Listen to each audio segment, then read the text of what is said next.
Now, our statement of principles, our bylaws, really talk to what we need to see in the city of Chicago, which is stronger neighborhoods and a better quality of life for people across the board. And what we haven't seen with the new mayor is a focus on that.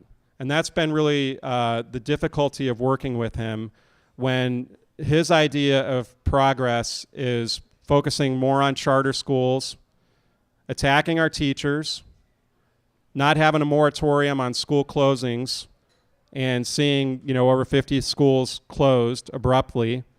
And not only that, but then turning on our neighborhood schools and basically attacking our neighborhood schools' budgets and saying we're going to have massive cuts to our elementary schools and to our high schools. And a lot of us saw that as an attack on public education, an attack on our parents and our families and the children in our public schools. And it was literally across the board. If you lived in the ward, the 15th Ward, Englewood, Tony folks, her schools got cut just as much as the schools in the 32nd Ward. Some of the top performing schools in the city are in the 32nd Ward. They just happen to be there. Burley Elementary is one of them. Massive cuts to Burley Elementary. Lane Tech was brought up. Lane Tech took a huge hit. Lakeview High School. We spent the last 4 years trying to get the STEM program into Lane Tech, working with former Alderman Schulter, now Pawar, and we went through 3 different CEOs, 4 different CEOs at CPS. We got the funding for it, and lo and behold, just this past week, we found out that there's going to be massive cuts to Lakeview High School as well, including to the STEM program. And a lot of the things that we set in motion 4 or 5 years ago, the mayor's now turning back the clock through his control over CPS. The Progressive Caucus stood up to what was happening there, and we said, we're going to go down to Springfield, and we're going to fight for the moratorium on the school closing. So Bob Fioretti and I, John Arena, and I think Rick came down later on. We all drove down to Springfield and said, look, we're going to try to speak up at the General Assembly and let these legislators know that we need their assistance. We need them to put a moratorium on those school closings. Our words never fell on more deaf ears than I've seen down at the General Assembly.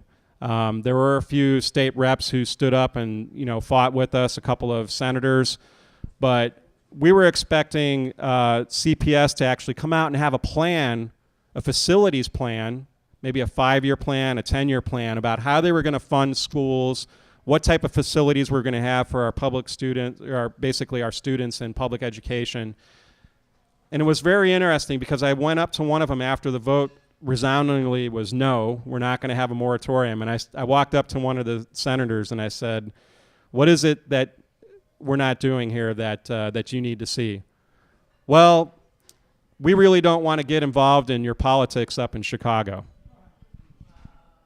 And yeah, I didn't believe him either. But basically that said to me, okay, we need to work harder to make sure we secure our public schools, that we fight for them. And that's something that the Progressive Caucus has been steady about from day one. It's been our focus, not only trying to fight for the moratorium, going to all the school closing meetings, but then also getting out there and taking a stand when it comes to these local budget cuts. We also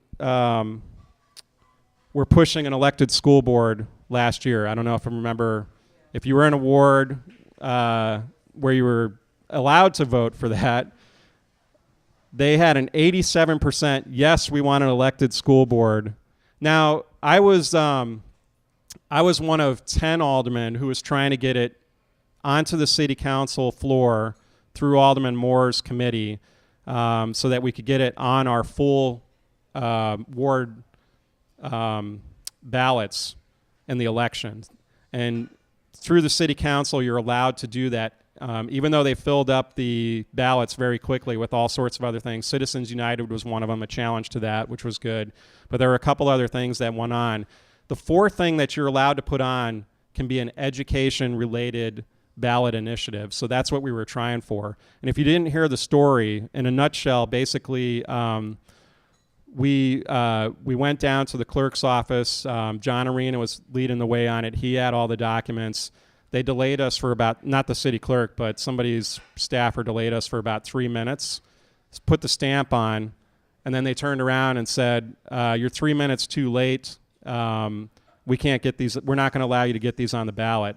And that's why it was not on those 10 other wards last time around. And a little side note as well, one of the mayor's staffers came up and said, you will never be allowed to get the elected school board on the ballot. The mayor will fight you all the way. And to me, that was a great challenge. And we're going to do it this time. We've got a resolution in the city council that went straight to the rules committee to die again this past week, but that's not going to stop us. So we're going to keep pushing for it. We're going to make sure that we get it on the ballot in some form or another, either in this next election or the one after that.